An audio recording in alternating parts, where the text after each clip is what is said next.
other shows we have for you to enjoy at myclassicradio.net. The Avengers was most certainly not a household name in South Africa prior to the radio series. With no national television service until 1976, the mechanism simply was not present in the country to show television programs to mass audiences.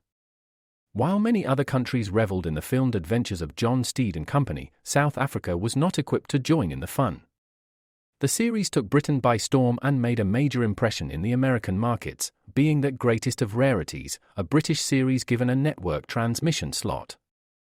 However, as a filmed series, rather than a videotaped one, The Avengers was able to gain a modicum of exposure in South Africa through film rentals. Come and listen at myclassicradio.net.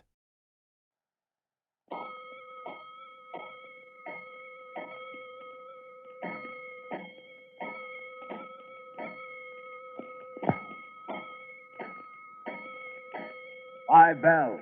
Stand by all stations. Attention! All districts, a fire alarm fire. 5 bells, move in immediately. That's it. Let's roll. Let's go!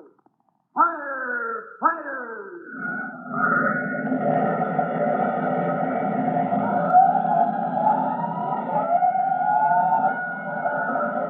Presenting Firefighters, the true-to-life story of our unsung heroes who stand ready to ride by day or night against our most murderous enemy, the demon of fire.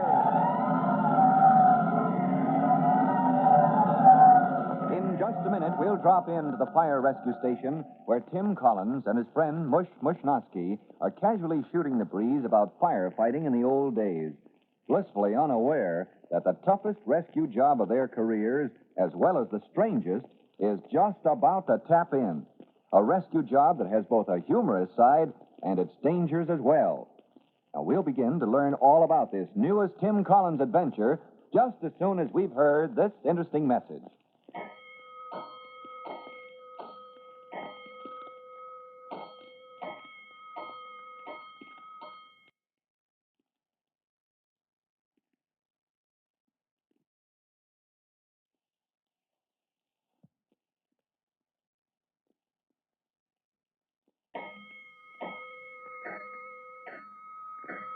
Let's go, firefighters.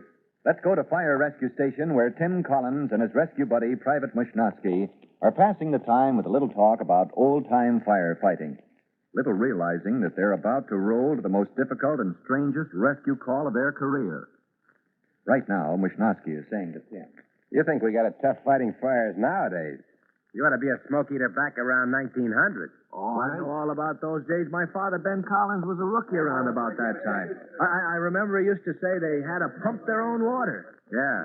Yeah, that must have been rugged. Yeah. No high-pressure system, just stick the hose in the nearest body of water and start working the old hand pump. Yeah, you know, Mush, that was one of the troubles in the big Chicago fire, not enough water. See, the Chicago fire. That was the one cow was supposed to have started, wasn't it? Yeah, Mrs. O'Leary's cow. Yeah. Yeah, she kicked a lantern over, so they say, and the whole city of Chicago goes Well, up. they sure had terrific fires in those days. Look at the San Francisco fire. Yeah. Well, thanks to modern firefighting equipment and modern know-how, the old demon of fire is easier to control now. Yep. It's come a long way since the days of the horse-drawn engines and the leather buckets. Why, just...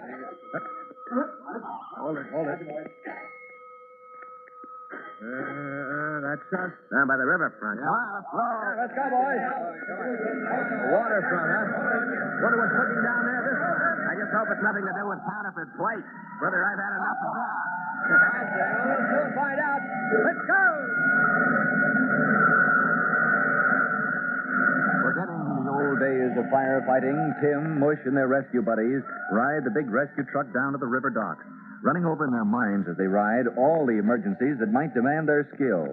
A drowning, an asphyxiation case, a gas main broken and endangering lives. But the emergency that greets them as they pull up alongside an unloading pier is the last thing they would ever have thought of. Well, this is the place, all right, Mush, but where's the emergency? I don't see anything wrong here. You suppose... Look. Where, Tim?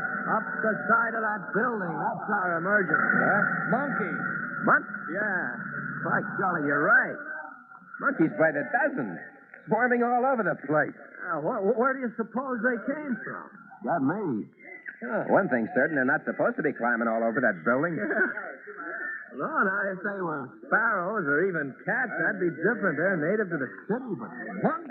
Here comes a guy who looks like he could enlighten us. Thank heavens you've come. You've got to help me, gentlemen. You're the guy who owns these things? They're not things. They're genuine rhesus monkeys all the way from Calcutta. Very valuable. What are they doing running around alone? Well, that's the trouble. We were unloading them from the boat. I came all the way from India with them when suddenly the sling broke and dumped their cages on the dock. Well, in no time at all, they were right up the building. Yes, sir, I see. In no time at all, they scattered like a bunch of kids at a picnic.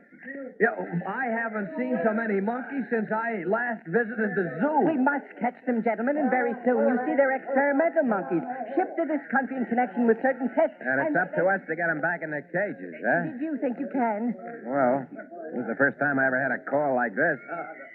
What do you think, Tim? How are you on monkeys? Oh, this is my first monkey job, too, but we can sure try. That's the old rescue spirit. Got any ideas how? Well, I suppose we could put ladders up and climb a bathroom. Excellent idea. Since you suggested it, you may have the honor of catching the first monkey. Oh, geez.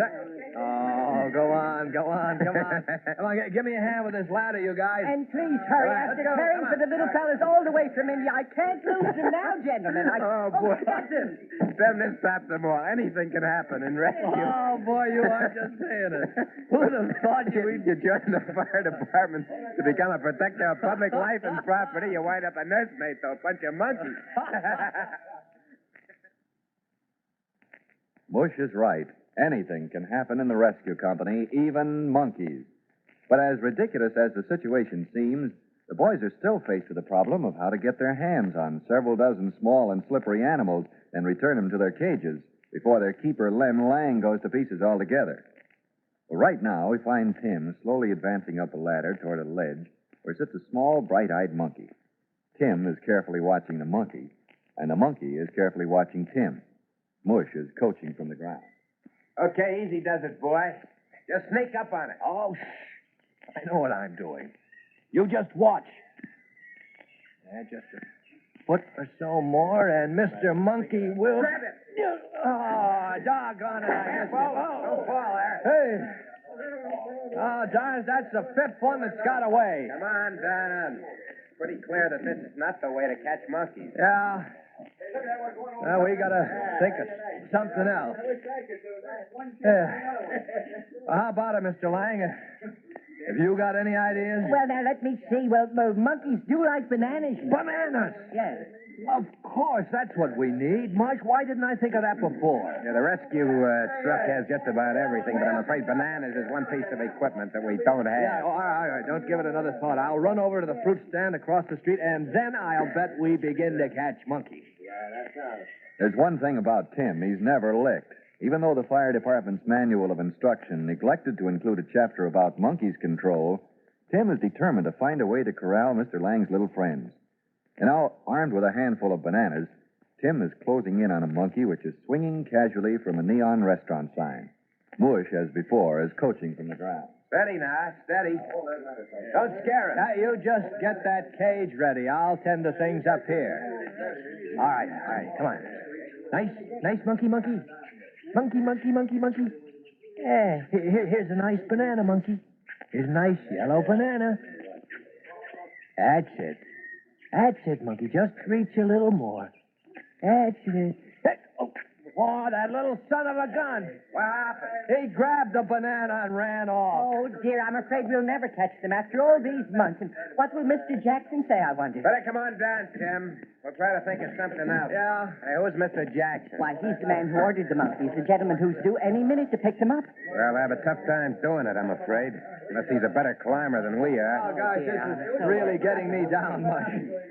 Never saw anything as slippery as they are. Maybe this Mr. Jackson will have some ideas. Where is he? Well, he should be here by now. Here comes a guy in a terrible hurry. Maybe that's... Yes, it's Mr. Jackson. Oh, dear, he'll be so annoyed. Lang, what's happened here? Why are all those monkeys loose? Well, the sling broke, Mr. Jackson, while unloading them. Good heavens, man. Do you realize the importance Well, of it? these gentlemen are from the fire department, Mr. Jackson. They've done their best to get... Yes, I'm sure they have, and I'm grateful. But we must capture those monkeys, and immediately. We're doing all we can, sir. Tell me, you seem unusually concerned, Mr. Jackson. I know the monkeys are valuable, sir. Mr. Lang said so, but... Did he tell you all about the monkeys?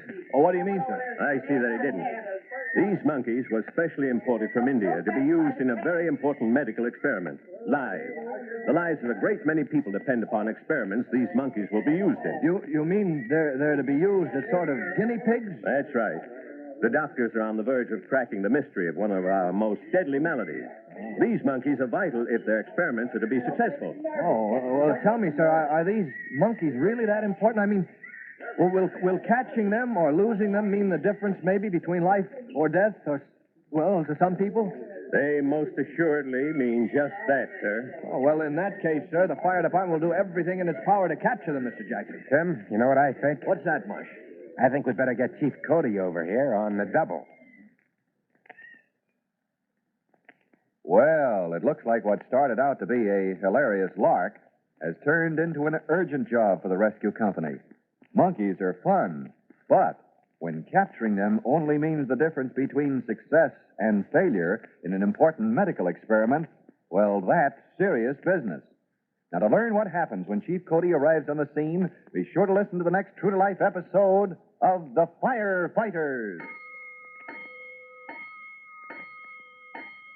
In just a moment, Fire Chief Cody will tell you, boys and girls, how you can help the firefighters in your own town. But right now, let's listen to this message. And now, Chief Bob Cody with a special message for the Firefighters Brigade. Chief Cody. Hello, boys and girls. I'm glad to be back again after my week's visit at the Fire Chiefs Convention. You know, while I was there, some of my old cronies and I got to discussing the disastrous Coconut Grove fire, the fatal fire in Boston that killed 492 persons, a greater loss of life than caused by the San Francisco earthquake and fire in 1906. Now, I want to tell you that for this reason, to impress upon you the importance of always noting when you go into a public building where the fire exits are. They'll be marked with red lights and the word exit. Be sure to always look around for them. It may save your life. Well, that's all for now. Till I drop in next time, so long. Fire Chief Cody and the young rookie fireman Tim Collins will be back on the same station the next time you hear... That's it. Let's go!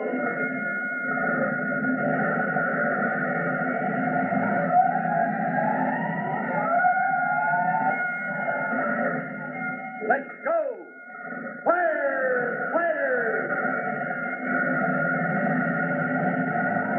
Firefighters is a copyrighted feature of William F. Holland Productions.